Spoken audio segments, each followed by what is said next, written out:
আসসালামু আলাইকুম। টেকনিক্যাল আজাদ পরিবারের পক্ষ থেকে আপনাকে স্বাগতম। আমরা গুগল ক্রোম ব্রাউজারে এমন কিছু পার্সোনাল বিষয়ে ব্রাউজ করে থাকি, এই বিষয়গুলো অন্য কেউ জানলে আমরা বিব্রতকর পরিস্থিতিতে পড়ে যাই। ঠিক সে সময় আমাদের খুব বেশি প্রয়োজন পড়ে গুগল ক্রোমের সার্চ হিস্টোরি ডিলিট করে দেওয়া। আজকের টিউটোরিয়ালে দেখাবো কিভাবে গুগল ক্রোম ব্রাউজারের সার্চ হিস্টোরি খুব সহজে ডিলিট করে দেবেন, এর পুরো টিপ অ্যান্ড ট্রিক্স। আজকের পুরো টিউটোরিয়াল জুড়ে আপনাদের সাথেই থাকছি আমি একে আজাদ। একটা কথা বলে রাখি, আপনি যদি আমার টেকনিক্যাল আজাদ ইউটিউব চ্যানেল থেকে টিউটোরিয়ালটি দেখে থাকেন, চ্যানেলটি সাবস্ক্রাইব করবেন। আর যদি ফেসবুক পেজ থেকে টিউটোরিয়ালটি দেখে থাকেন, পেজটি ফলো করে সাথেই থাকবেন। কথা না বাড়িয়ে চলুন যাওয়া যাক মোবাইল স্ক্রিনে। এর জন্য ফোনের গুগল ক্রোম ব্রাউজারে যেতে হবে। আমি আমার ফোনের গুগল ক্রোম ব্রাউজারে ক্লিক করে দিচ্ছি। ক্রোমে ক্লিক করার পর এরকম একটি ইন্টারফেস চলে এসেছে। উপরে ডান দিকে কর্নারে থ্রি ডট আইকন রয়েছে, আমি থ্রি ডট আইকনে ক্লিক করে দিচ্ছি। এখানে ক্লিক করার পর এরকম পপ আপ উইন্ডো চলে এসেছে। এখানে রয়েছে হিস্ট্রি নামে একটি অপশন, আমি হিস্ট্রি অপশনে ক্লিক করে দিচ্ছি। এখানে ক্লিক করার পর আমি গুগল ক্রোম ব্রাউজারে যা যা ব্রাউজ করেছিলাম সব কিছু হিস্ট্রিটা দেখাচ্ছে। আমি চাইলে এক এক করে প্রতিটা হিস্ট্রি ডিলিট করে দিতে পারি, অথবা চাইলে একসঙ্গে সকল হিস্ট্রি ডিলিট করে দিতে পারি। যদি এক এক করে দিতে চাই, এই যে কর্নার ক্রস আইকন, এখানে ক্লিক করে করে আমরা এক এক করে সকল হিস্ট্রি ডিলিট করে দিতে পারি।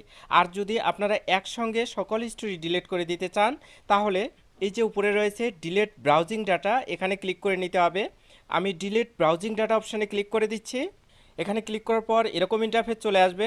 উপরে ডান দিকে কর্নারে লাস্ট আওয়ার নামে অপশন রয়েছে, এর ঠিক ডান দিকে এই যে তীরের মতো আইকনটা, এখানে ক্লিক করে দিতে হবে। এখানে ক্লিক করার পর এরকম পপ আপ উইন্ডো চলে আসবে।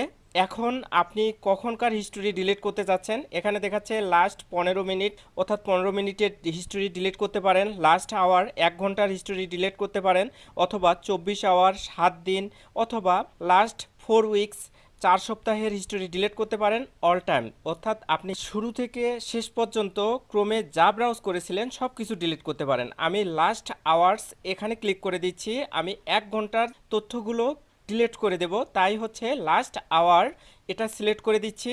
দেওয়ার পরে এরকম একটি ইন্টারফেস চলে এসছে। এখানে ডিলেট অপশন রয়েছে নিচে, আমি ডিলেট অপশনে ক্লিক করে দিচ্ছি। তাহলে 1 ঘন্টার সকল তথ্য ডিলেট হয়ে যাবে। আমি ডিলেট অপশনে ক্লিক করে দিচ্ছি। দেওয়ার সঙ্গে সঙ্গে লাস্ট আওয়ারে আমি যা ব্রাউজ করেছিলাম গুগল ক্রোম ব্রাউজার থেকে, সব কিছু ডাটা আমার এখানে মুছে গেছে। এখন আপনারা চাইলে এই হিস্টোরি ডিলিট না করেও অন্যভাবে এই কাজটি করে নিতে পারেন। ধরুন অন্য কারো ফোন দিয়ে অথবা নিজের ফোন দিয়ে যদি ব্রাউজ করতে চান, কোনো হিস্টোরি এই গুগল ক্রোম হিস্টোরিতে জমা হবে না। এজন্য এই যে উপরে ডান দিকে কর্নারে থ্রি ডট আইকন, এখানে ক্লিক করতে হবে। আমি এখানে ক্লিক করে দিচ্ছি। দেওয়ার পরে নিউ ইনকগনিটো ট্যাব নামে একটি অপশন রয়েছে, এটা ক্লিক করার সঙ্গে সঙ্গে নতুন একটি ট্যাব ওপেন হবে। এখানে আপনারা যা ব্রাউজ করবেন কোনো কিছু তথ্য হিস্টোরিতে জমা হবে না। আমি এখানে ক্লিক করা মাত্রই হয়তো আপনারা দেখতে পাচ্ছেন না, কারণ প্রাইভেসির কারণে নতুন ট্যাবটি আমার ওপেন হয়ে গেছে। এখন যদি আমি গুগল ক্রোম ব্রাউজ করি, এই মুহূর্তে আর কোনো তথ্য হিস্টোরিতে জমা হবে না।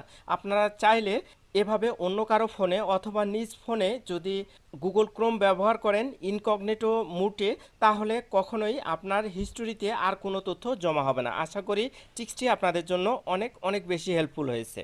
আজকের টিউটোরিয়ালটি যদি ভালো লেগে থাকে, টেকনিক্যাল আজাদ চ্যানেলটি সাবস্ক্রাইব করবেন, লাইক কমেন্ট শেয়ার করে বন্ধুদের দেখার সুযোগ করে দেবেন। ভালো থাকবেন, সুস্থ থাকবেন, এই প্রত্যাশায় শেষ করছি। আল্লাহ হাফেজ।